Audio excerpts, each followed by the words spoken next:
Swastiastu Bapak Ibu, selamat siang. Mohon maaf, saya Capasnas dari BK Kabupaten Buleleng menyita waktu Bapak Ibu untuk mengadakan pengimbasan praktik baik. Izin berdiri Bapak Ibu. Baik Bapak Ibu, kali ini saya akan berbagi praktik baik mengenai 7 jurus BK hebat. Nah, adapun dasar hukumnya, kenapa sih Bapak Ibu saya libatkan guru mata pelajaran wali kelas untuk mendapatkan 7 jurus hebat? Yang pertama, menurut Permen Didasmen nomor 11 tahun 2025 tentang pemenuhan beban kerja Bapak Ibu. Kemudian keputusan Dirjen GTK nomor 17 tahun 2025 program 7 jurus BK hebat oleh kementerian itu patut dipelajari oleh Bapak Ibu, bukan guru BK saja yang mempelajari. Seperti itu Bapak Ibu. Apa saja sih jurus BK itu? Ya, yang pertama, selamat datang Bapak Ibu di perguruan Bumi Kasih. Anggap aja kita ini perguruan Bapak Ibu ya, karena kita akan mempelajari jurus ya. Nah, di Bumi Kasih, selamat Bapak Ibu ini yang ditugaskan oleh sekolah dari SMP 4 ini adalah dianggap sebagai pendekar untuk mencerdaskan anak bangsa. Kemudian ada 7 jurus hebat. Yang pertama, kenali potensi, kelola emosi, tumbuhkan resiliensi, jaga konsistensi, jalani koneksi, bangun kolaborasi, dan yang ketujuh, situasi. Pada kali ini, saya akan memaparkan 2 jurus saja Bapak Ibu. Yang pertama adalah kelola potensi, kemudian tumbuhkan resiliensi. Mengapa saya mengambil 2 jurus ini Bapak Ibu? Yang pertama, kenali potensi, karena banyaknya Bapak Ibu guru yang tidak bisa mengelompokkan. Biasanya Bapak Ibu guru benar nggak di kelas itu kalau doktrin ceramah gitu ya, bahasa Balinya doktrin ceramah saja ngajar. Kalau dengan asik dengan PowerPoint saja, seperti itu Bapak Ibu. Benar nggak seperti itu Bapak Ibu? Nah, mulai sekarang kenali potensi. Nanti kita belajar bagaimana sih gaya belajar anak-anak kita. Nanti Bapak Ibu bisa terapkan di kelas Bapak Ibu ya, bahwa ada banyak sekali gaya belajar. Ada 3, auditori, kemudian kinestetik, visual. Nah, nanti Bapak Ibu bisa mengatur pola mengajarnya. Kemudian ada tumbuhkan resiliensi. Biasanya Bapak Ibu dihadapkan dengan siswa ya, karena keterbelakangan siswa kita beragam Bapak Ibu ya. Ada mungkin yang memang dari ruang guru kita berangkat seandainya sudah menggebu mau ngajar matematika, materi aljabar ya seandainya. Kemudian sampai kelas banyak siswa yang tidak bisa, perkalian, pengurangan. Akhirnya Bapak Ibu timbul rasa marah mungkin ya. Akhirnya semua satu kelas kena omelan seperti itu. Makanya bagaimana caranya kita kembangkan resiliensi. Nah, pada kali ini kita berbagi praktek baik menggunakan pedoman ARKA. Kalian ya Bapak Ibu namanya ARKA ya. Yang pertama ada aktivitas, kemudian refleksi, konseptual, dan aplikasi. Jadi bukan saya saja yang berbicara di depan, tapi nanti Bapak Ibu bisa mengaplikasikan, ada aktivitas seperti itu. Nah, ini jurus-jurus BK Bapak Ibu ya, yang kita pelajari yang sekarang adalah kenali potensi dan tumbuhkan resiliensi.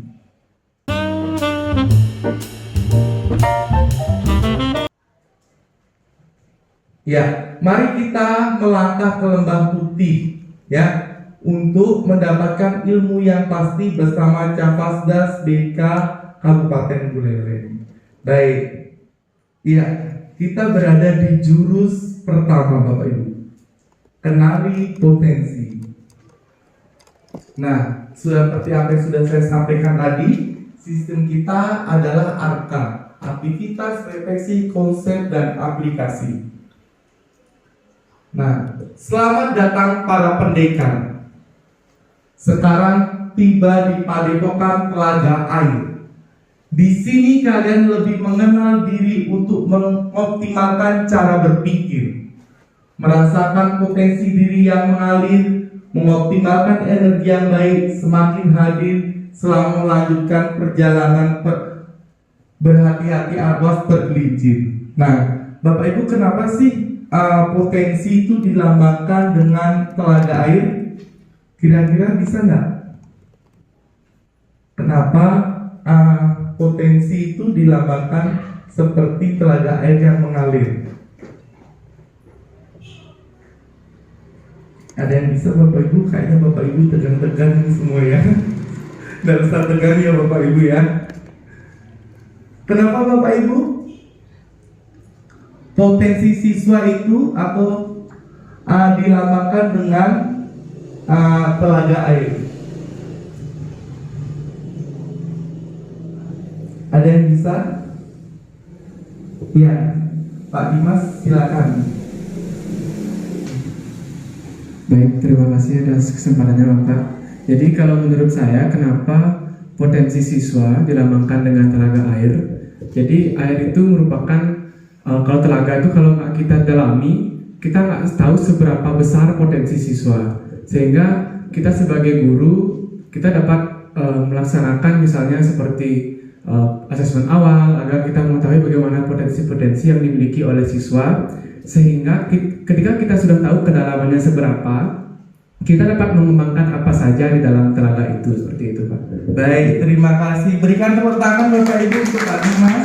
Ya, terima kasih Pak Dimas atas jawabannya. Benar sekali ya apa yang disampaikan oleh Pak Dimas, bahwa telaga itu dalam Bapak Ibu, dan air itu terus mengalir. Begitu juga dengan potensi siswa kita yang semakin dewasa atau semakin bertumbuh pasti akan berubah-ubah. Nah, itu yang dilambangkan dengan telaga air.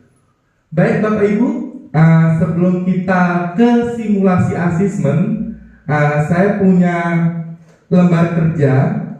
Di sini nanti Bapak Ibu juga akan mengaplikasikan lembar kerja ini, ya, bersama-sama di sini. Ada beberapa permainan juga yang Bapak Ibu nanti akan coba.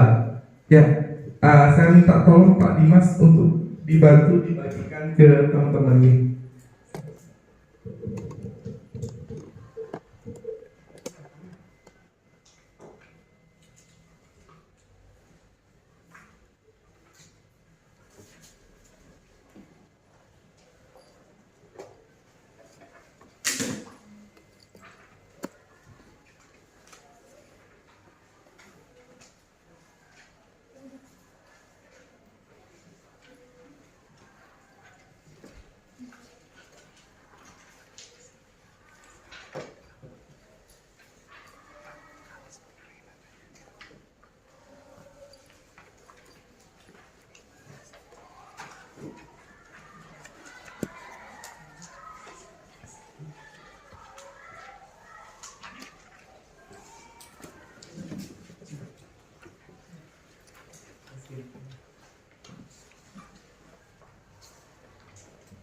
Baik Bapak Ibu, biar nggak tegang-tegang ya.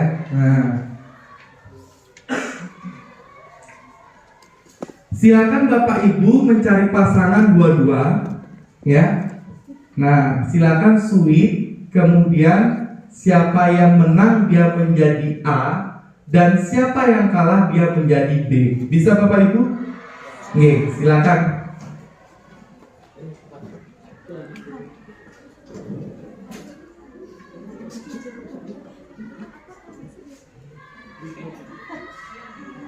Ibu ada temennya.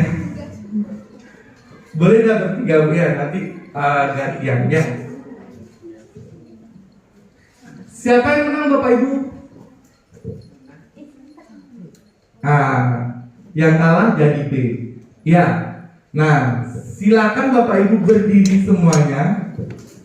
Silakan pandangi teman Bapak Ibu, ya. Sudah? Yang A tugasnya, yang A ya, tugasnya menebak. Nah, di LK Bapak Ibu sudah ada.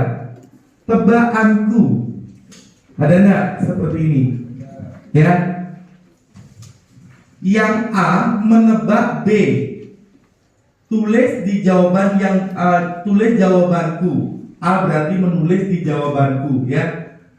Menebak yang pertama adalah berapa ukuran sepatu temannya. Nah, yang B tidak usah dikasih tahu. Berapa kira-kira ukuran sepatu teman Bapak Ibu? Ya. Yang B tidak usah menulis, yang A yang menulis.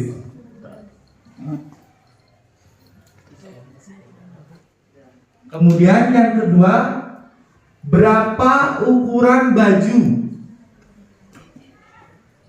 Kira-kira apa? Berapa ukuran bajunya? S, M, XL? Sudah Bapak Ibu? Kemudian, apa makanan favoritnya? Nah, makanan favoritnya apakah sudah lepet, juga undis, kita cantok? Ayo, apa? Apakah bakso?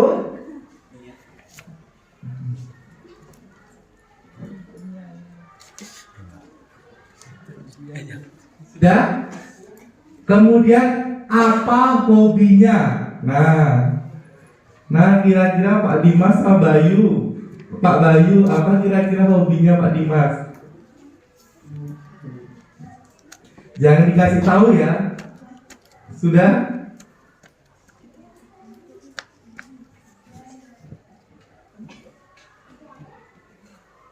Oke, kalau sudah, nah silakan di cross check.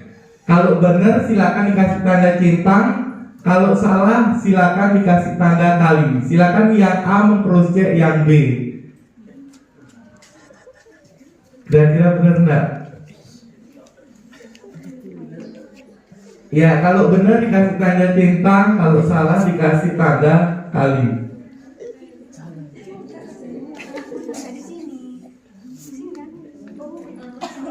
Ya. Ya.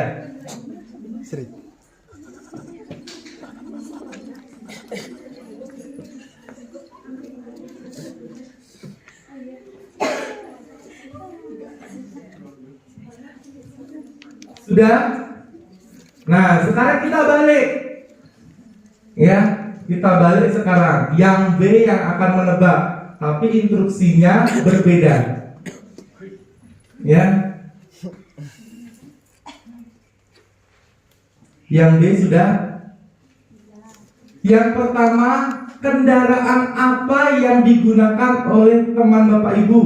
Nah, tulis. Kalau sepeda motor apa namanya?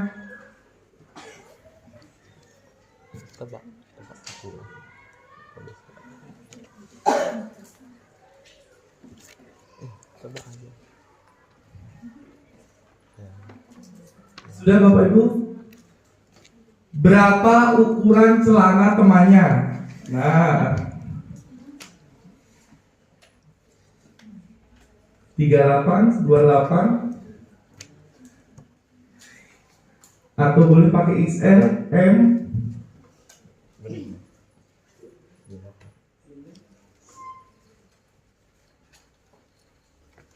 Apa buah kesukaannya? Semangka.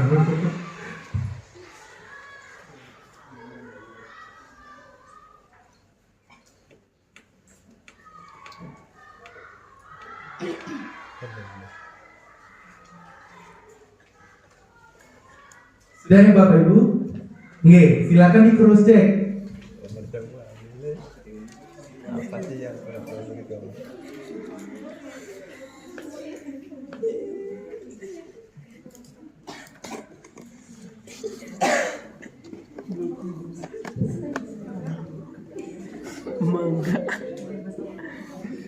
Iya, kalau sudah silakan duduk Bapak Ibu. Nah, siapa yang A ya? Yang A siapa yang benar semuanya? Wow, berarti kepekaannya hebat. Yang 1, 2, 3, 4. Kemudian yang B, siapa yang benar semuanya? Yang B 2. Ya. Tadi Ibu menebak, Bu. Ibu Tila, ya. Benar semuanya, Bu. Bagaimana perasaan Ibu bisa menebak padahal Bu Tila tidak memberitahu? Perasaannya senang sekali ya, karena sudah mulai tumbuh chemistry. Ini sudah tumbuh chemistry ya Bapak Ibu ya. Kemudian siapa lagi yang B tadi? Yang B yang benar semuanya? Ibu Ibu Devi. Tadi menebak siapa Ibu? Nanda. Bagaimana Bu perasaannya? Apakah sudah ada ini janjian tadi? Belum ada janjian sama sekali karena memperhatikan keseharian dia. Oh iya. Berarti Bapak Ibu sudah ada yang mampu peka ya. Artinya Bapak Ibu dalam permainan ini satu, potensi siswa itu tidak bisa ditebak-tebak ya. Kemudian Bapak Ibu tidak bisa mereka-reka juga. Dengan teman kita yang kita ajak sehari-hari aja ada beberapa orang yang bisa menebak sempurna. Begitu juga dengan potensi siswa yang ada di SMP 4. Seperti itu Bapak Ibu. Baik, Bapak Ibu kita lanjut. Sekarang saya akan bagikan link assessment ke grup. Silakan nanti Bapak Ibu kerjakan di Android atau di gawe Bapak Ibu.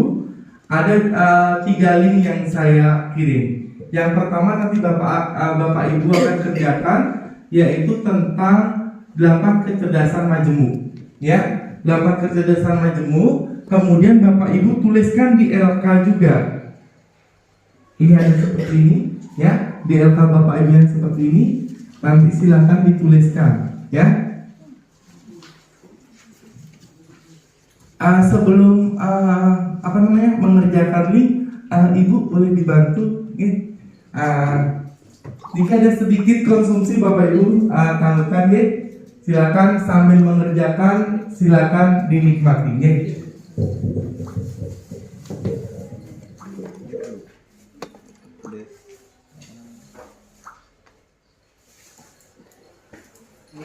ikut grup.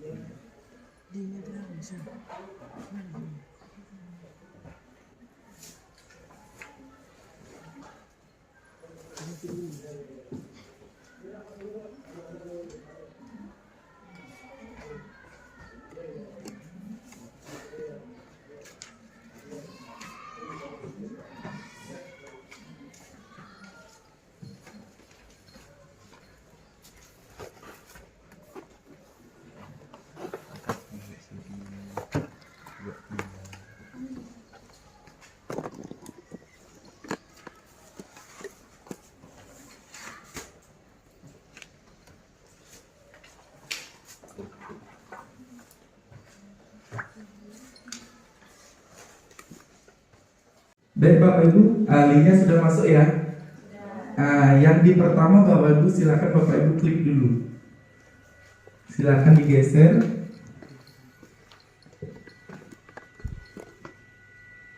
Mulai ya.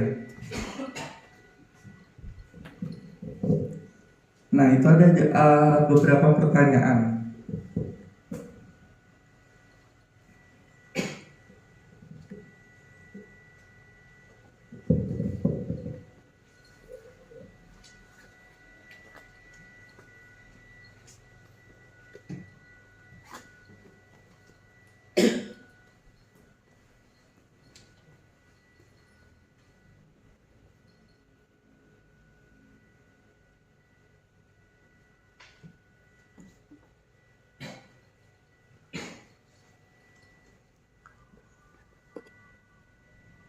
Ya, sudah Bapak Ibu?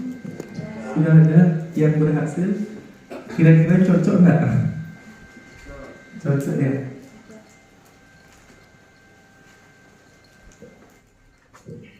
Pak Adi sudah? Cocok Pak?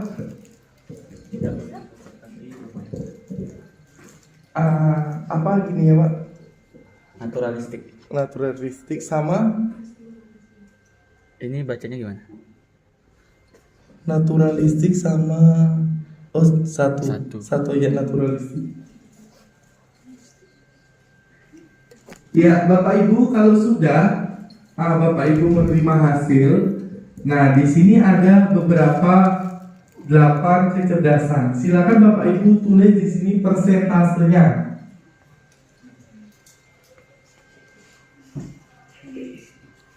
Ditulis persentasenya ya. Ditulis persentasenya berapa Bapak Ibu dapat, mana yang paling besar.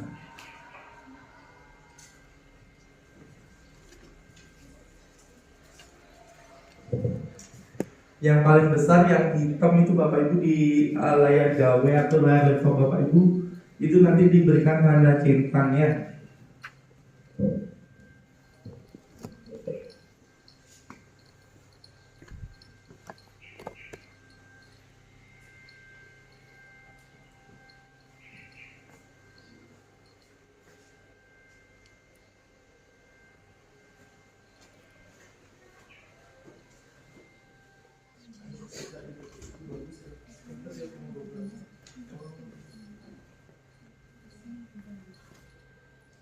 Nah, ini nanti bisa Bapak Ibu terapkan di siswa, ya, di siswa Bapak Ibu pada saat mengajar, ya. Nanti biar Bapak Ibu tahu apa sih kecerdasan majemuk siswa saya. Nah, itu nanti bisa Bapak Ibu terapkan. Kemudian Bapak Ibu bisa menyusun ATP atau silabus nanti ya, LKPD melalui ini. Oh, ternyata kelas 8 anggrek kebanyakan siswa saya interpersonal. Seperti itu ya. Baik Bapak Ibu, selanjutnya silakan Bapak Ibu buka lagi tes gaya belajar. Ya. Di link yang kedua ada tes gaya belajar. Nanti tuliskan di lembar sini saja Bapak Ibu, gaya belajar Bapak Ibu itu seperti apa.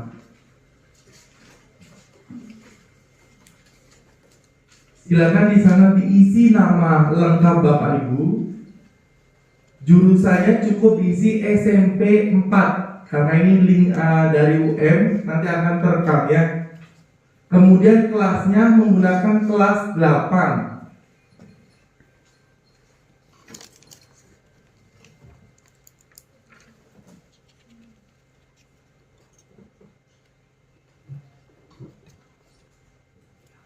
Jurusannya menggunakan SMP 4 Singaraja. Semesternya boleh semester 1 boleh, ya semester 1 saja pakai. Yang dilihat nanti di UN cuma nama Bapak Ibu dan sekolah saja.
Sudah ditemukan?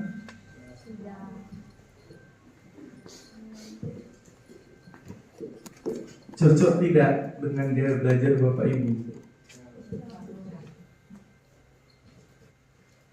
Mungkin Bapak Ibu suka belajar sambil mendengarkan musik, ya. Kalau guru penjasnya mungkin sambil praktek kinestetik, ya.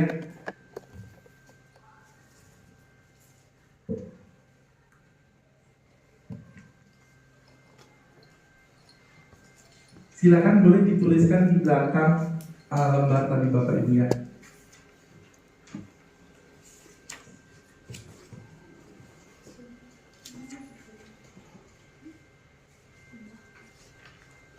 Ya, di belakangnya, di sini, di sini aja tulis.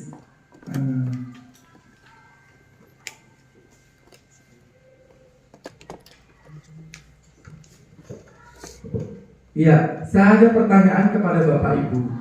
Bagaimana kalau asesmen ini digunakan oleh siswa?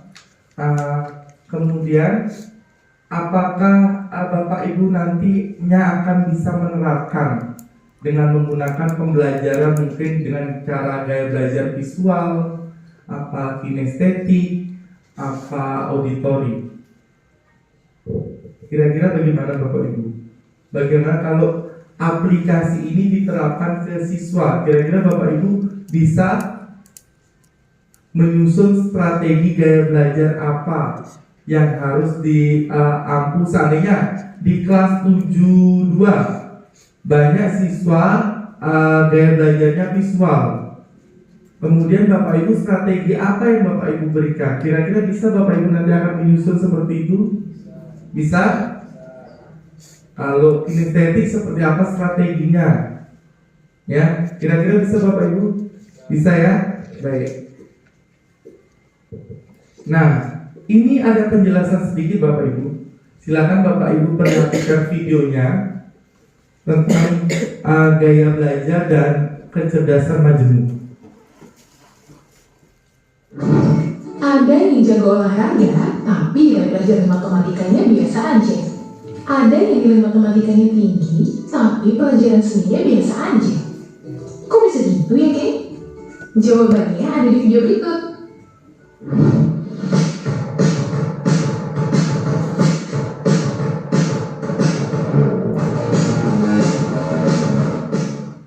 Nah, hal inilah yang kemudian diangkat jadi teori multiply intelligence oleh Howard Gardner yang membagi kecerdasan manusia menjadi 8 tipe yang berbeda.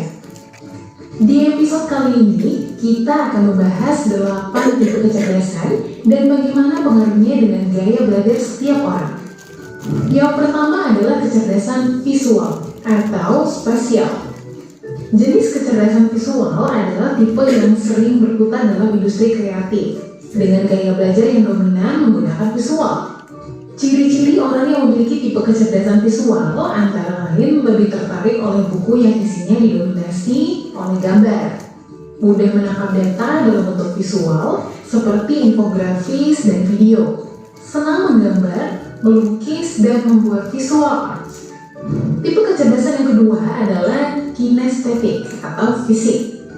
Kalau kamu adalah orang yang menyukai kegiatan belajar dengan cara turun langsung ke lapangan atau menyentuh langsung objek yang dipelajari, itu artinya kamu termasuk ke dalam tipe kecerdasan kinestetik. Kinestetik memanfaatkan kemampuan dan interaksi fisik lewat gerakan tubuh untuk mendukung proses belajar. Ciri-ciri orang yang memiliki kecerdasan kinestetik antara lain mahir dalam bidang olahraga maupun olah tubuh, suka membuat berbagai kerajinan tangan, lebih mudah mengingat sesuatu yang dilakukan sendiri dibanding hanya melihat atau mendengar. Tipe kecerdasan yang ketiga adalah auditory atau musik. Jika kamu adalah orang yang senang melibatkan media berupa suara dan musik dalam kegiatan belajar, bisa jadi kamu masuk ke dalam tipe kecerdasan auditory. Ciri-ciri orang dengan tipe kecerdasan auditory antara lain suka bernyanyi, bermain musik, mudah mengenali pola nada dan bunyi, mahir mengingat lagu dan alunan melodi, serta senang belajar sambil mendengarkan musik. Tipe kecerdasan berikutnya adalah verbal atau linguistik. Mereka banyak memanfaatkan penggunaan bahasa, baik secara lisan maupun tulisan. Orang yang masuk dalam kategori ini punya bakat alami di pelajaran bahasa dan cocok dalam kegiatan yang butuh kemampuan berbicara yang baik, seperti debat atau pidato. Ciri-ciri orang yang termasuk ke dalam tipe kecerdasan verbal antara lain mampu mengingat informasi berupa lisan dan tulisan, suka membaca dan menulis, berbakat dalam menjelaskan sesuatu, punya kemampuan untuk bernegosiasi dan berdebat. Lanjut ke urutan kelima, yaitu tipe kecerdasan logika atau matematis. Orang-orang yang termasuk ke dalam tipe kecerdasan logika memiliki skill dalam urusan menguraikan informasi berbasis data dalam bentuk angka dan juga kemampuan analisis yang baik. Ciri-cirinya antara lain punya kemampuan analisa yang tajam, suka bereksperimen dengan hal-hal yang berbasis sains, mahir menyelesaikan masalah yang kompleks dan melibatkan perhitungan, selalu berpikir berdasarkan data yang ilmiah. Selanjutnya adalah tipe kecerdasan sosial atau interpersonal. Individu dengan tipe kecerdasan sosial punya kelebihan dalam urusan menjalin interaksi dengan orang lain dan suka dengan kegiatan yang berkaitan dengan komunitas ataupun grup. Ciri-ciri individu yang masuk ke dalam tipe kecerdasan sosial antara lain memiliki kemampuan komunikasi verbal dan non-verbal yang baik, mampu melihat suatu kondisi dari berbagai perspektif, selalu menciptakan hubungan yang positif dengan orang lain, dan mahir menyelesaikan masalah di dalam grup. Selanjutnya adalah tipe kecerdasan soliter atau intrapersonal. Orang dengan tipe kecerdasan ini mampu memotivasi dirinya sendiri dan lebih memilih menjadi pribadi yang independen, tanpa bergantung pada sebuah kelompok. Ciri-ciri orang dengan tipe kecerdasan soliter ialah mengetahui kekurangan dan kelebihan pribadi, senang menghabiskan waktu untuk mengenal diri sendiri, mampu mengendalikan emosi, serta paham akan tujuan yang ingin dicapai dalam hidup. Yang terakhir yaitu tipe kecerdasan naturalis. Naturalis punya minat yang tinggi terhadap hal yang berkaitan dengan alam, mulai dari kegiatan yang melibatkan interaksi dengan hewan dan tumbuhan, sampai aktivitas di alam terbuka. Ciri-ciri seorang naturalis ialah punya ketertarikan yang tinggi terhadap bidang ilmu pengetahuan seperti biologi, zoologi, dan botani. Suka dengan hal-hal yang berbau alam seperti berkebun, naik gunung, dan berkemah. Itu dia ke-8 tipe kepribadian kecerdasan dan gaya belajar yang diambil berdasarkan teori Gartner. Dari sini kita bisa cari tahu termasuk ke dalam tipe yang mana sih kita? Kalau kamu kira-kira masuknya ke dalam tipe yang mana gitu? Jangan lupa untuk kasih komentar dan lihat video-video kreatif media lainnya ya. See you! Baik Bapak Ibu, itu tadi penjelasan video. Nah, sekarang Bapak Ibu ada urgensi assessment. Yang pertama ada komponen urgensi assessment, kemudian ada deskripsi dan indikator pengukuran. Mungkin di Bapak Ibu tidak ada ya. Yang pertama ada urgensi assessment, mendeteksi kesenjangan antara potensi aktual dan potensi optimal murid. Jadi Bapak Ibu harus bisa mengukur bagaimana potensi murid yang ada di kelas ini. Di kelas 71 dan kelas 72 itu berbeda-beda. Ya. Kemudian indikator pengukurannya ada analisis, gap melalui data dan lain sebagainya. Nah, ini Bapak Ibu contoh. Bapak Ibu sudah pernah nggak menonton mungkin di TikTok ada 2 bayi kembar, kemudian dengan orang tuanya dikasih isolasi benih. Kemudian yang satunya ini bisa melewati, dia merangkak ke bawah. Kemudian yang satunya menangis, tidak bisa lewat karena dikasih isolasi dengan orang tuanya. Artinya kecerdasan orang itu berbeda-beda, termasuk juga orang yang kembar. Begitu juga dengan siswa kita Bapak Ibu. tidak memiliki kecerdasan yang sama. Kecerdasan majemuk tadi sudah dijelaskan di video. Yang pertama ada kecerdasan verbal, linguistik, mampu berbahasa. Biasanya guru bahasa pintar, ya. Kemudian ada kecerdasan intrapersonal, hubungan dengan orang lain bagus. Kemudian ada kecerdasan naturalis, suka dengan hewan, tumbuhan, dan lain sebagainya. Kemudian ada kecerdasan musikal, kemampuan peka terhadap nada, irama, melodi, dan lain sebagainya. Kecerdasan logis, matematika, ada pola logika, dan lain sebagainya, Bapak Ibu. Yang suka dengan angka, mungkin ini nanti bisa jadi arsitek atau akuntan, ya, kerja di bank. Kemudian cerdas interpersonal, mengenal diri sendiri. Biasanya orang yang interpersonal itu adalah orang yang pendiam, suka menyendiri, sulit untuk ditebak. Kemudian ada kecerdasan kinestetik, gerak, olahraga, dan praktek. Jadi siswa kalau diajarkan, mungkin Bapak Ibu guru IPA di sini, praktek mikroba harus menggunakan mikroskop. Kalau cuma dijelaskan, ini loh gambarnya seperti ini, gambarnya seperti ini, maka siswa tidak mengerti. Melalui praktek dia sudah bisa melihat, dia akan mengerti. Kemudian ada kecerdasan visual spesial. Dia suka dengan gambar-gambar dan warna-warna yang ngejreng-ngejreng, istilahnya itu merah, kuning, seperti itu Bapak Ibu.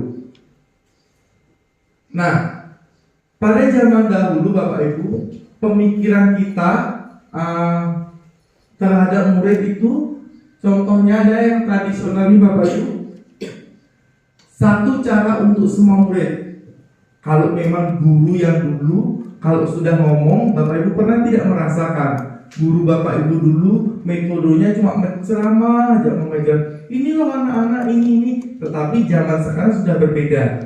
Dia menggunakan banyak sesuai dengan bakat minat anak-anak.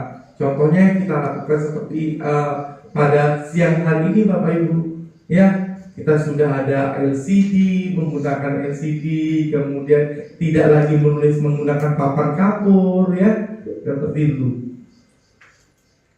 Kemudian gaya belajar visual, tadi juga sudah disampaikan, gaya belajar visual lebih mudah dalam bentuk gambar, grafik, warna, atau tulisan. Kemudian gaya belajar auditori lebih cepat, informasinya disampaikan secara lisan, seperti saya sekarang ini ceramah, ya. Kemudian gaya belajar kinestetik lebih lebih banyak dia bergerak.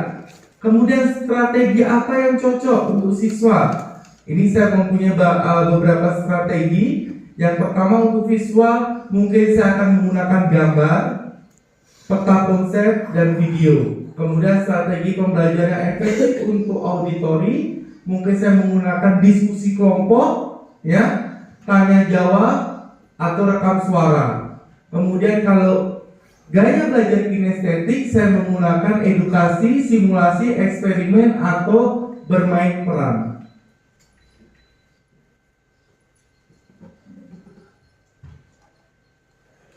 Ini adalah mengolah potensi karir di masa depan. Bapak Ibu diminta untuk bagaimana kira-kira bisa memadukan gaya belajar dengan kecerdasan majemuk.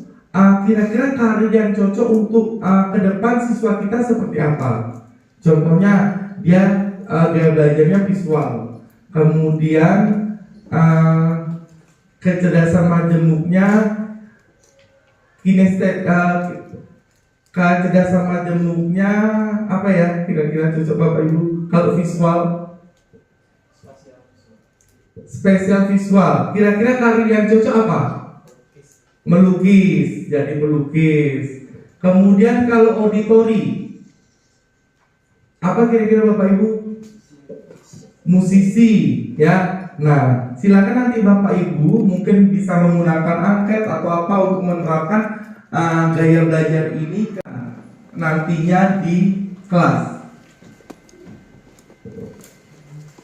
5 menit cukup Bapak Ibu? Cukup, ya. Silakan Bapak Ibu.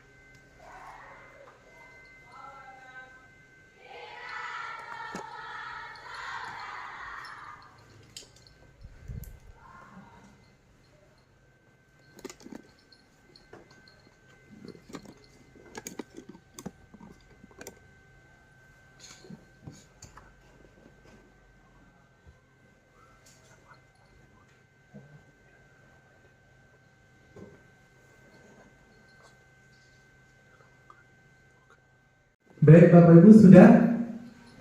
Sudah ya? Nah, kira-kira Bapak Ibu ada yang bisa mau menyampaikan untuk aplikasi yang terakhir ini Bapak Ibu? Kira-kira nanti bagaimana strategi Bapak Ibu, gaya belajar apa masing-masing gaya belajar yang bisa Bapak Ibu terapkan? Silakan. Siapa bisa Bapak Ibu? Tadi bisa? Ya, silakan tadi. Baik, terima kasih atas kesempatannya. Izin menyampaikan dari yang saya pelajari untuk strategi pembelajaran yang efektif. Untuk yang pertama, sini saya mau jelaskan yang kinestetik. Jadi kinestetik itu kan aktif bergerak. Jadi strategi yang mampu atau yang saya pikirkan itu melakukan atau mengajak siswanya praktek yang berkaitan dengan materi seperti menghasilkan produk atau PJBL seperti itu. Kemudian Selanjutnya yang visual. Untuk yang visual yaitu memberikan visualisasi baik secara nyata maupun digital menggunakan teknologi yang digitalnya. Kalau yang auditori dengan memanfaatkan video yang sudah ada ataupun nanti kita yang membuat video pembelajaran. Baik, terima kasih Pak Adi. Ada yang bisa lagi Bapak Ibu berikan tepuk tangan Bapak Ibu? Oke, ternyata Bapak Ibu sudah bisa menerapkan strategi ya. Ada lagi Bapak Ibu? Ya, silakan. Baik, terima kasih atas kesempatannya. Jadi saya di sini izin menyampaikan. Yang pertama itu ada gaya belajar visual yang di sini, yang mana saya akan menggunakan gambar, diagram, lalu presentasi yang dimana di dalamnya terdapat ada grafik ataupun video pembelajaran.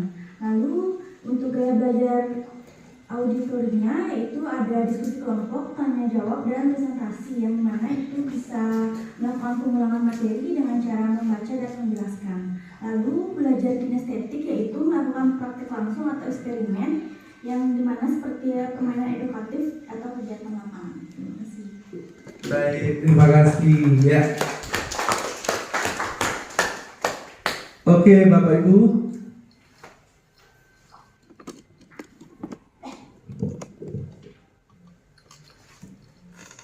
Iya.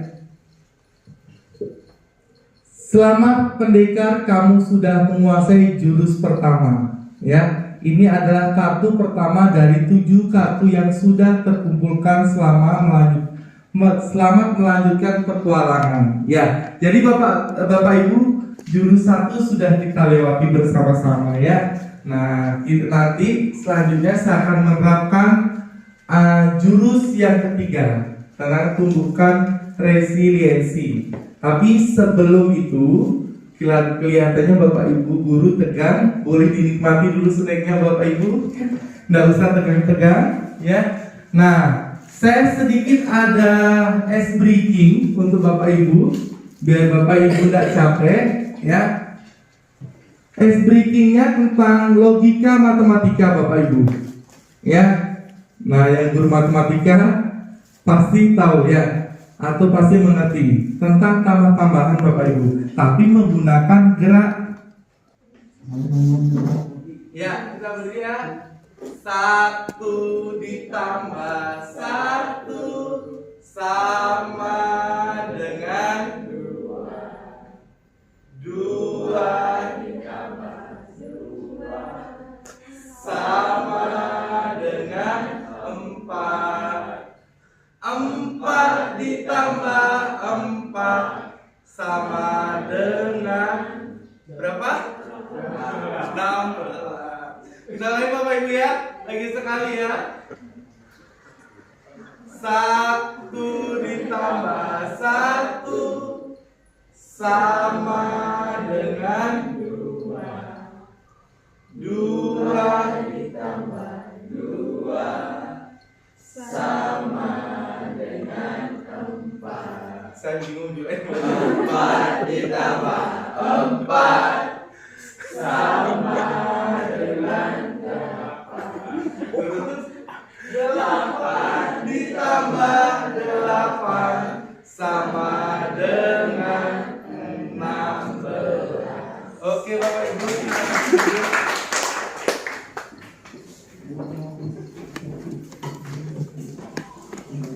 Bagaimana Bapak Ibu? Cukup terhibur? Iya.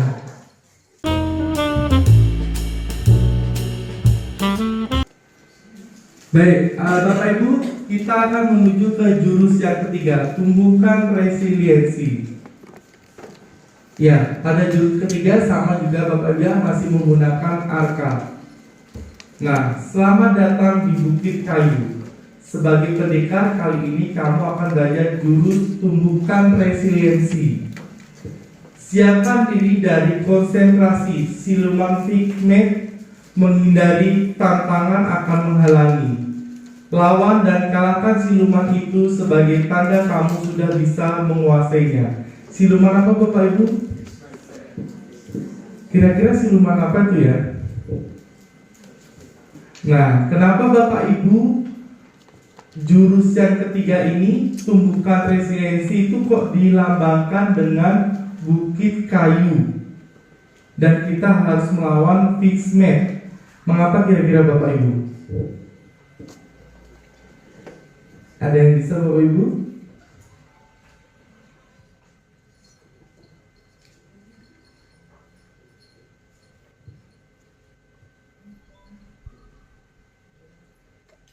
Kenapa kira-kira?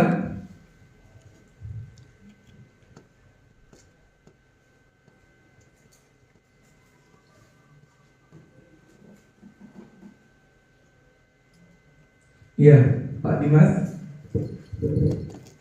Baik, terima kasih atas waktunya Pak. Jadi setahu saya resiliensi itu merupakan bagaimana cara kita berbalik lagi ke atas setelah kita menerima suatu masalah. Jadi sebelumnya saya sudah pernah mempelajari terkait konflik social learning, di mana resiliensi itu bisa dibangun dengan kita mempelajari cara kita memandang masalah itu sebagai upaya yang dapat meningkatkan kita. Nah, fixed mindset ini kenapa digambarkan sebagai siluman dalam jurus ketiga ini? Karena fixed mindset seperti yang kita ketahui bahwa suatu pemikiran yang kita terus diupayakan untuk tetap di sana, tidak mau berkembang ke arah yang lebih meningkat lagi. Sehingga dengan kita menghilangkan atau melawan fixed mindset ini tentu akan berkaitan juga dengan bagaimana kita meningkatkan resiliensi dari yang kita miliki seperti ini Bapak. Baik, terima kasih Pak Dimas ya. Berikan tepuk tangan Bapak Ibu. Ya, berarti artinya dalam kegagalan itu kita perlu adanya pembelajaran lagi dan bertumbuh lagi. Jangan jadikan kegagalan itu menjadi tolak ukur kita, menyerah gitu ya, seperti itu. Ya, Bapak Ibu silakan nanti Bapak Ibu cari teman 55 ya. Kita akan bermain piramid. Ya, kita akan bermain piramid. Dari piramid inilah kita akan uji kegagalan Bapak Ibu sampai mana, ya. Nah, boleh lebih dari 5 boleh, ya. 5 sampai 8 orang boleh. Silakan Bapak Ibu cukup di sini saja. Boleh.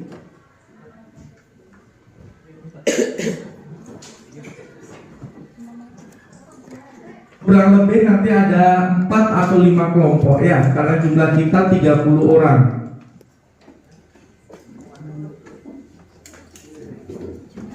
Karena jumlah kita 30 orang, boleh 5 atau 4 kelompok kira-kira.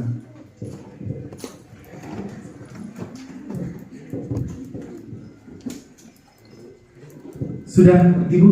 Nah ini kelompok senilai, silakan.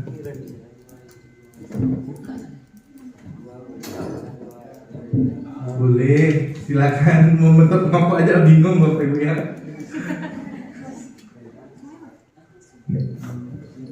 Gabung saja Bu, nggak apa-apa Bu di sini.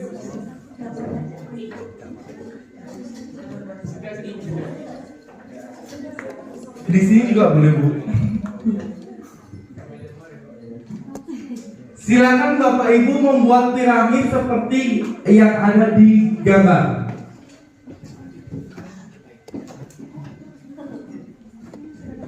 Kira-kira bisa tidak?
Ada yang sudah roboh Bapak Ibu?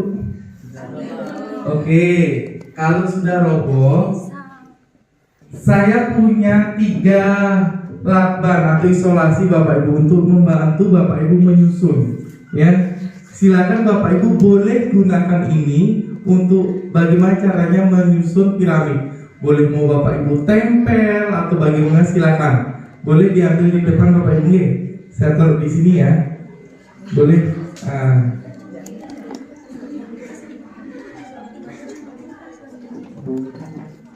Karena nanti akan ada angin yang kencang yang akan berusaha merobohkan piramid Bapak Ibu.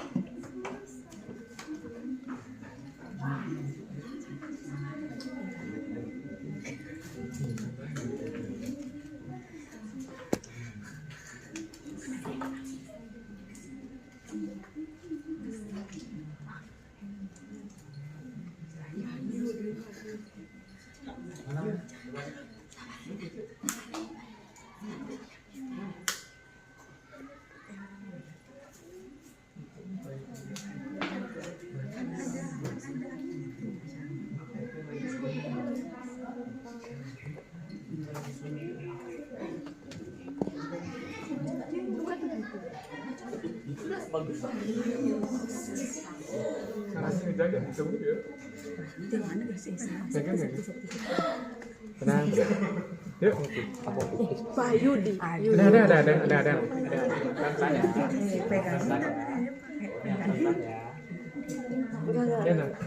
Masih Dimas aja, masih Jayu. Pelan-pelan. Don't trust you. Don't trust Bayu.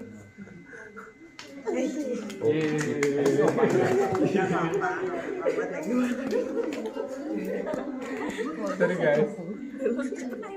Ini jarang nggak sih cuma gini dulu. Sebenarnya jarang gitu dulu. Ya. Nah saya sebenarnya kan Bayu sebenarnya.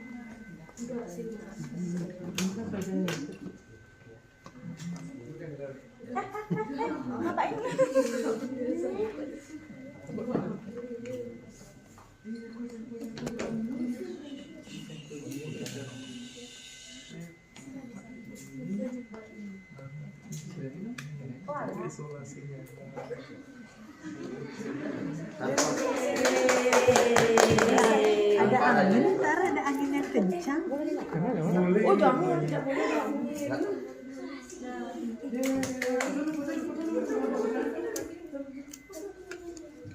Ada yang sudah berhasil? Sudah.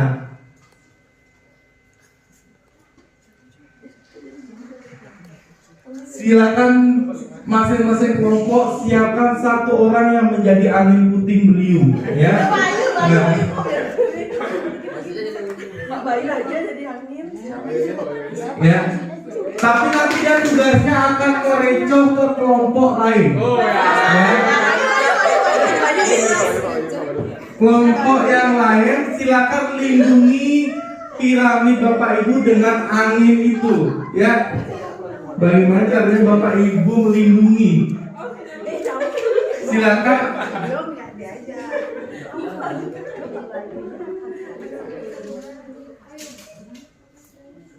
Sudah dipilih Bapak Ibu?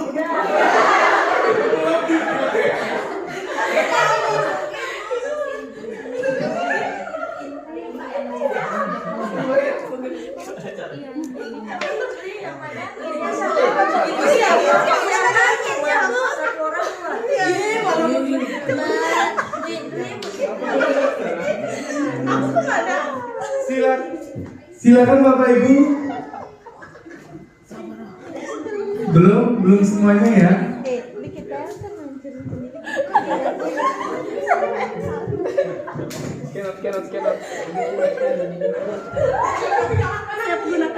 Sudah ada? Sudah bisa dirobohkan? Silakan tidak pakai tiupan, silakan. Bagaimana caranya? Lindungi.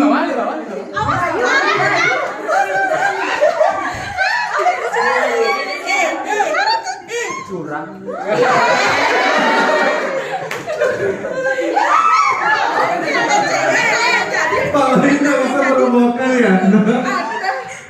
Bagaimana caranya? Curang dari mana? Silakan.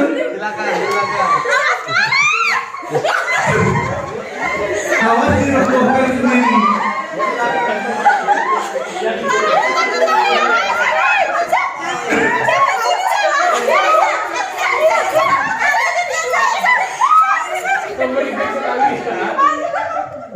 Ternyata luar biasa ya bentengnya. Bisa tidak? Kelompok yang di belakang sudah berhasil? Sudah? Pak Adi merobohkan? Bisa?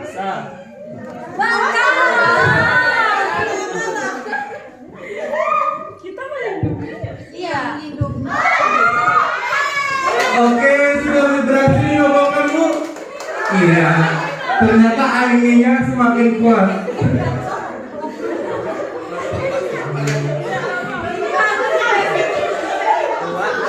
Pak Adi jadi angin puting beliung di sini. Ya, silakan. Bagaimana caranya Pak Adi merobohkan?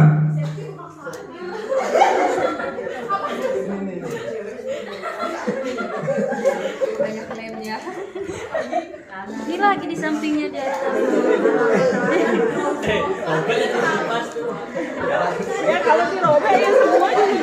Sekuat mungkin silakan kelompok Bapak Ibu menyusun. Nanti Pak Adi akan merobohkan sekuat mungkin ya dengan tiupan.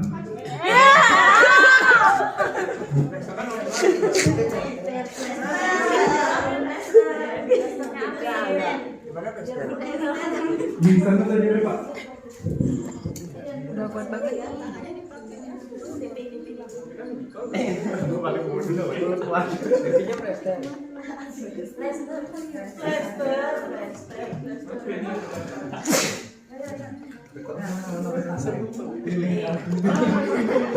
Mana lagi?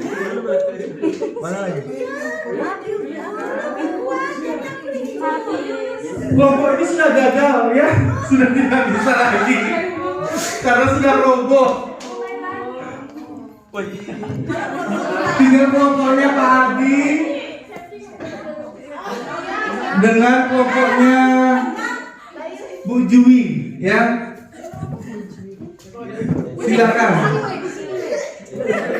Wow, kelompoknya Bu Jui luar biasa ya.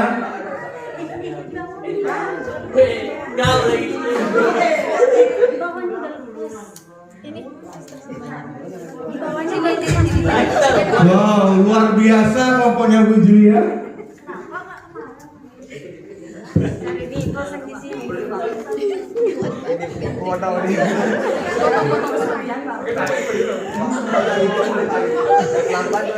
Pelan-pelan coy.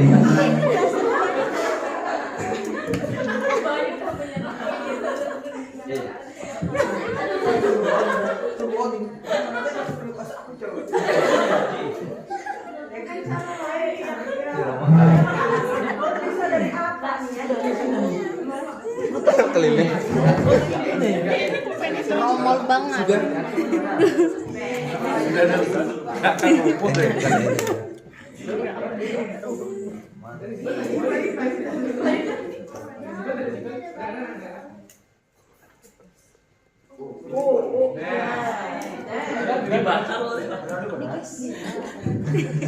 Sudah, silakan yang menjadi admin Pak Adi, silakan coba dirobohkan.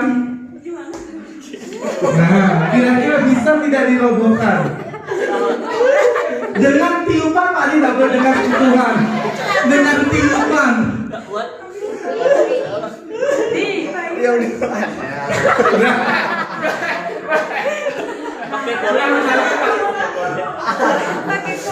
Yang di sini siapa yang menjadi aluminium? Sekarang Pak Urin silakan dirobohkan menaruhnya itu dengan tiupan. Belum jadi.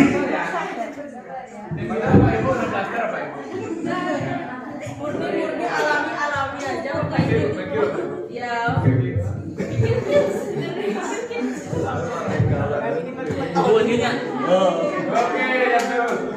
Dari sampai ke Bapak Adi. Dari depan Pak Adi. Bolong. Atasnya di atasnya. Tapi kita Pakai yang ini loh. Pak Adi yang bisa. Kita alami aja. Dari bayi Sudah ya? Cukup ya Bapak Ibu ya? Oke, silakan Bapak Ibu boleh kembali ke tempat. Saya pinjam piramidnya kelompoknya Bu Jui. Wow, ini sangat kreatif Bapak Ibu ya. Luar biasa ya. Seperti ini piramidnya. Ya. Menggunakan alat bantu, tanpa alat bantu. Nah, kira-kira Bapak Ibu, makna apa yang terkandung dari permainan ini? Makna apa yang terkandung dari permainan ini? Tadi yang pertama, tanpa alat bantu. Bapak Ibu sudah membuat, juga roboh lagi. Sekarang dibuat. Kemudian saya berikan alat bantu plaster. Nah, kira-kira makna apa yang terkandung dari permainan ini Bapak Ibu? Ada yang bisa Bapak Ibu? Apa Pak Dimas? Semasih ada kesempatan, kita harus ambil kesempatannya untuk mencoba lebih baik lagi. Iya, terima kasih Pak Dimas. Ada lagi yang lain?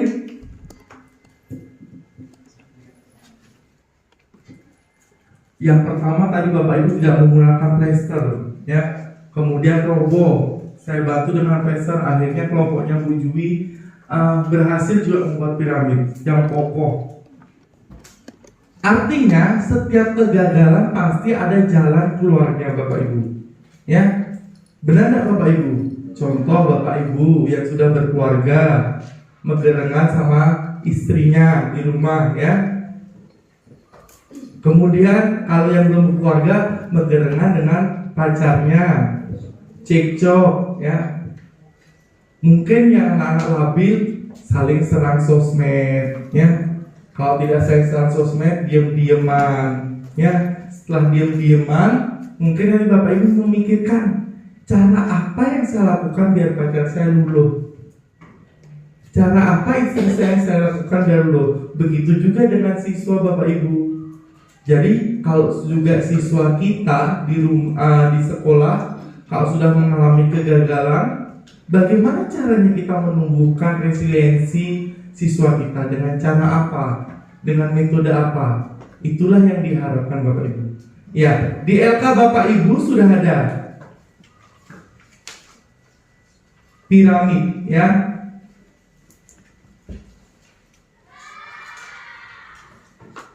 Seperti ini Bapak Ibu sudah. Nah, silakan Bapak Ibu tuliskan di sana sesuai dengan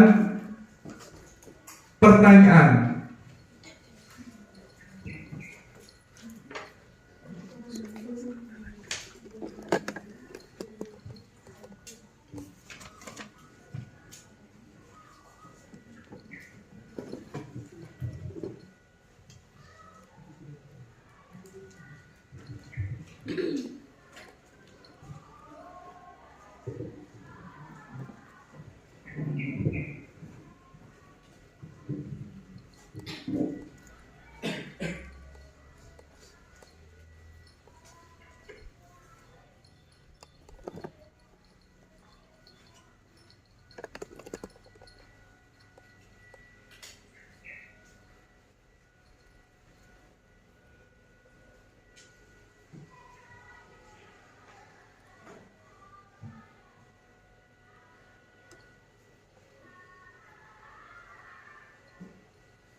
Bapak Ibu, kita lanjut ya.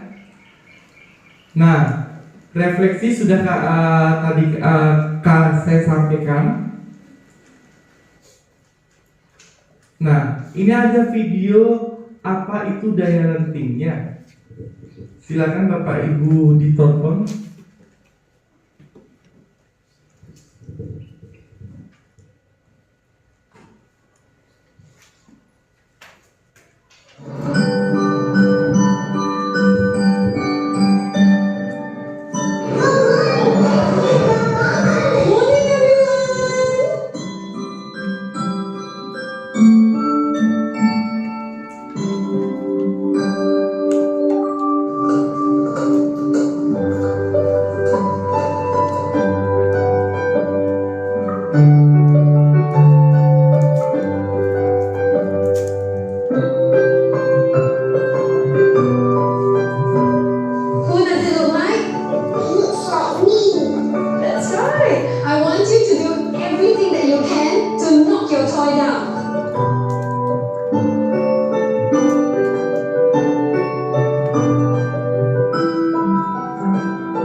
Oke Bapak Ibu, itu ada video tentang resiliensi. Baik, ini Bapak Ibu pernah menonton di TikTok atau di YouTube seorang pelari yang sudah mau dekat garis finish kemudian jatuh dan kemudian dia bangkit lagi sampai garis finish. Jadi resiliensi itu adalah kemampuan seseorang untuk bangkit kembali dan pulih dari kesulitan, stres, atau tantrum yang dialami dalam hidupnya. Namun, ada juga orang yang trauma atau fobia dengan sesuatu. Itu akan prosesnya yang lebih lama. Ya. Seperti ini Bapak Ibu, ada beberapa kasus ya. Sering diejek tak punya ayah, anak SD di Banyuwangi tewas gantung diri.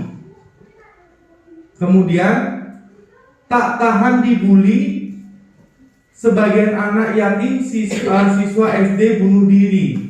Siswa SMP bunuh diri saat HP-nya disita oleh gurunya. Nah, ini berarti mencirikan siswa-siswa yang tidak mempunyai resiliensi Bapak Ibu. Makanya saya mengambil seperti ini mengimbaskan ke Bapak Ibu bagaimana kita belajar bersama-sama untuk meyakinkan siswa menumbuh kembangkan resiliensi mereka. Daya lenting itu makin penting bagi guru. Mengapa? Yang pertama, daya lenting atau resiliensi bagi guru adalah kemampuan seorang guru untuk tetap kuat, tenang, dan bangkit kembali ketika menghadapi masalah, tekanan, atau kegagalan dalam menjalankan tugas. Bapak Ibu pernah tidak jengkel pada saat mengajar?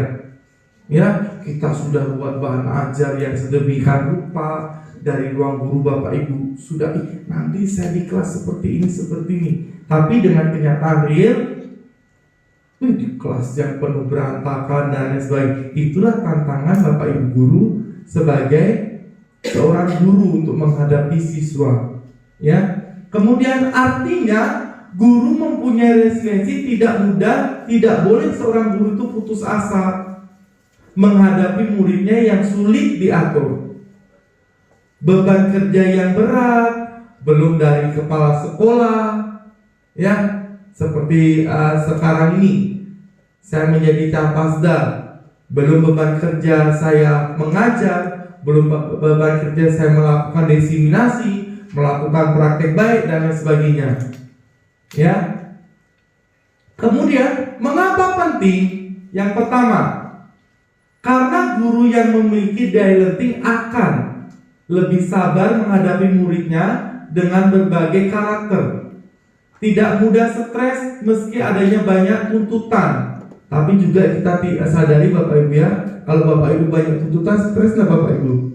Stres ya. Belum lagi tuntutan dari suami, belum lagi tuntutan dari istri ya Bapak Ibu ya. Kemudian yang ketiga, bisa menjadi teladan bagi murid dalam menghadapi masalah. Yang keempat, mampu menjaga semangat mengajar dalam kondisi apapun. Jadi, resiliensi adalah bakat mental agar guru tetap kuat dan positif dalam mendidik. Pola pikir bertumbuh tanggung sejak dalam pikiran. Ini cerita si kembar seperti bayi yang di pintu tadi Bapak Ibu. Jadi orang yang kembar pun daya resiliensinya itu berbeda-beda. Nah, ini ada fit mindset atau glow mindset. Fit mindset saya bisa. Contohnya situasi kesuksesan. Sukses jika punya bakat. Apakah hanya orang yang memiliki bakat saja yang sukses? Tidak, ya. Glow mindsetnya saya bisa sukses dengan berusaha. Tanpa adanya usaha, maka tidak akan sukses. Kemudian kegagalan. Saya menyerah, saya tidak bisa, saya akan coba lagi. Kemudian kesulitannya bisa, mengapa masalah ini bisa terjadi? Kemudian glow mindsetnya saya belum bisa, belum mendapatkan solusi. Sampai dengan kritik Bapak Ibu ya. Nah, sekarang silakan Bapak Ibu pilih, ya. Ini silakan Bapak Ibu pilih. Nanti tentukan mana kalinya yang banyak, mana yang silanya yang banyak. Silakan Bapak Ibu di buku Bapak Ibu boleh diorek-orek. Nomor 1 Bapak Ibu milih kali, silakan tulis silang. Kalau Bapak Ibu milih centang, silakan centang.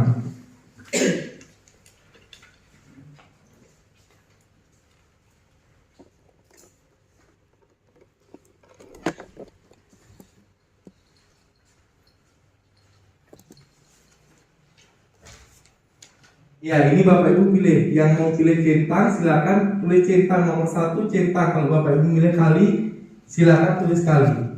Pertanyaannya tidak usah ditulis.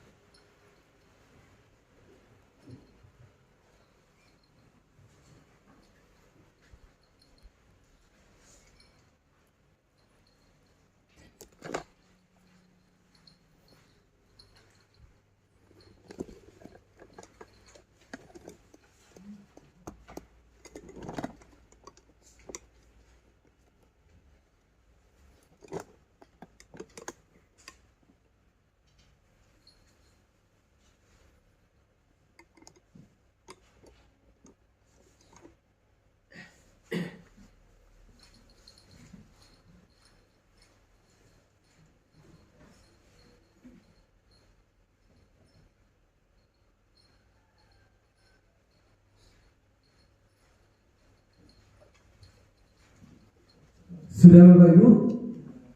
Sudah? Nah, sekarang hitung Bapak Ibu, silakan hitung berapa kalinya, berapa centangnya.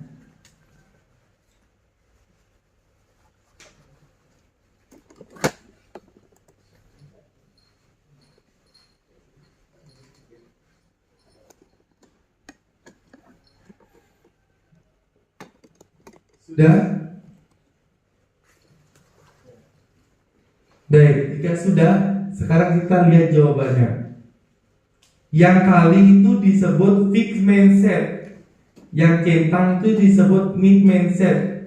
Nah, siapa yang dapat fixed mindsetnya lebih banyak? Nggak ada ya? Semuanya glow mindset ya? Ada? Atau nggak ada yang mau ngaku? Yang centangnya lebih banyak siapa? Semuanya. Oh baik, berarti Bapak Ibu guru-guru SMP 4 ini sudah luar biasa ya. Sudah bisa mengembangkan resiliensi. Silakan memberikan tepuk tangan untuk kita Bapak Ibu. Baik, kita lanjutkan Bapak Ibu. Nah, kemudian ada pujian dan dukungan. Kita harus juga bisa memberikan pujian kepada seorang siswa Bapak Ibu. Ya. Contohnya, fokus pada orangnya. Kamu hebat. Ya, kemudian yang kedua, kamu sudah bekerja keras, kamu layak dapat prestasi itu. Nah, kira-kira kata-kata yang mana yang cocok Bapak Ibu? Yang pertama apa yang kedua? Untuk merespon siswa, hanya merespon kamu hebat. Kemudian yang kedua saya kata-katanya, kamu sudah bagus nak. Kamu sudah bisa bekerja keras, kamu layak mendapatkan itu. Kira-kira yang mana Bapak Ibu? Yang kedua ya. Begitu juga dengan ini Bapak Ibu. Ya. Nah, nanti Bapak Ibu bisa mengaplikasikan dengan membangun budaya ordinal magic. Ya, silakan Bapak Ibu nanti buat seperti kota ini ya.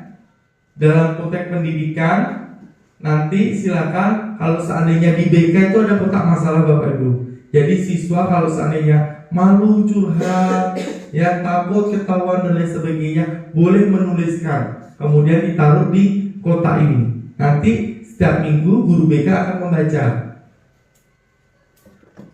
Nah, ada apersepsi, koreksi, dan apersepsi.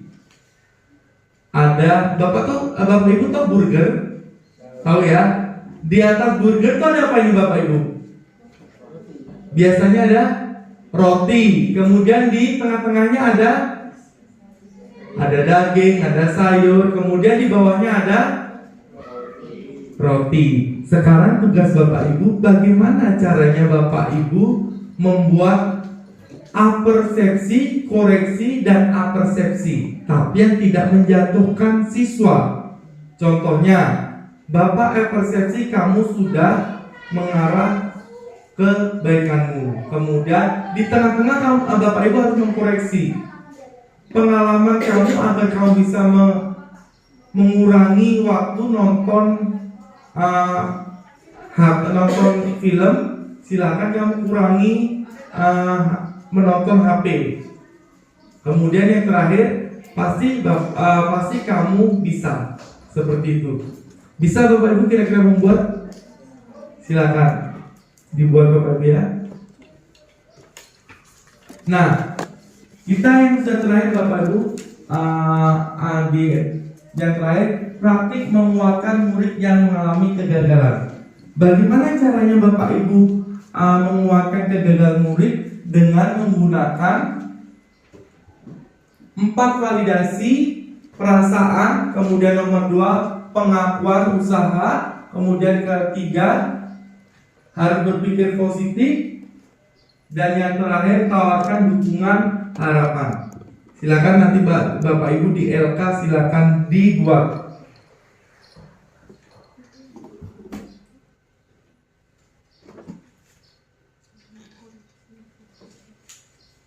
Silakan Bapak Ibu, ini dibuat di LK. 5 menit cukup Bapak Ibu ya. Ya, nanti saya minta untuk dibacakan.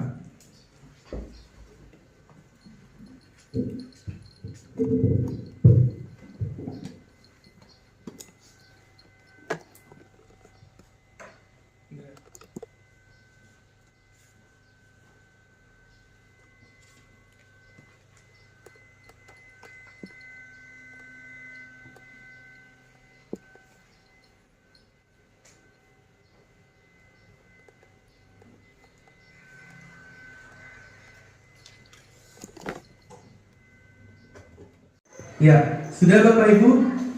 Sudah ya. Nah, kira-kira siapa yang bisa membacakan Bapak Ibu? Oke, Pak Bayu, silakan Pak Bayu dulu ya. Oke, baik, terima kasih atas waktu dan kesempatannya. Jadi di sini saya izin membacakan terkait apresiasi, koreksi dan juga apresiasi. Nah, yang dimana di sini awalnya, tentunya di sini saya dalam mengajar matematika, jadi sangat berbagai, banyak sekali jawaban dari siswa. Jadi di mana di sini tentunya yang awalnya itu terkait apresiasi.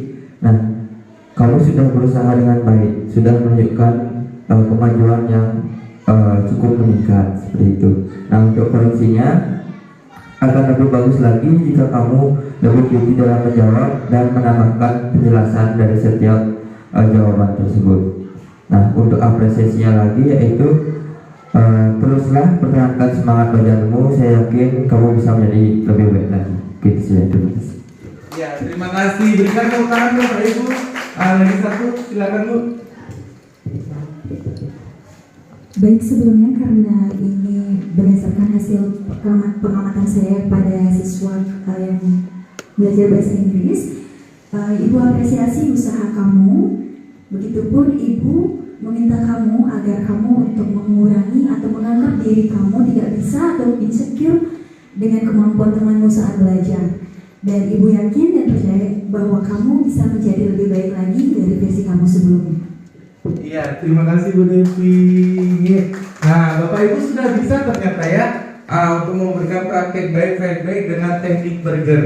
Ya, Bapak Ibu, sebelum saya akhiri, ya, kira-kira ada pertanyaan? Pas? Pas ya. Baik, Bapak Ibu. Selamat Bapak Ibu sudah lulus di jurus yang ketiga. Ya, terima kasih banyak Bapak Ibu. Dedikasi Bapak Ibu dalam acara pengimbasan praktek baik. Ya, mohon maaf jika saya ada salah kata, baik disengaja dan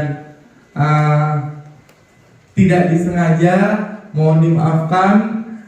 Ini hasil pelatihan Capasda saya yang diadakan oleh BGTK Provinsi Bali, dan saya mendapatkan tugas harus mengimbaskan ke rekan-rekan sejawat atau ke Bapak Ibu guru. Mungkin itu saja yang bisa saya sampaikan Bapak Ibu. Saya tutup dengan para mesanti. Para mesanti ngawe. Om Santi Santi Santi Om. Wassalamualaikum warahmatullahi wabarakatuh. Salam sejahtera untuk kita semua. Salam Namo Buddhaya.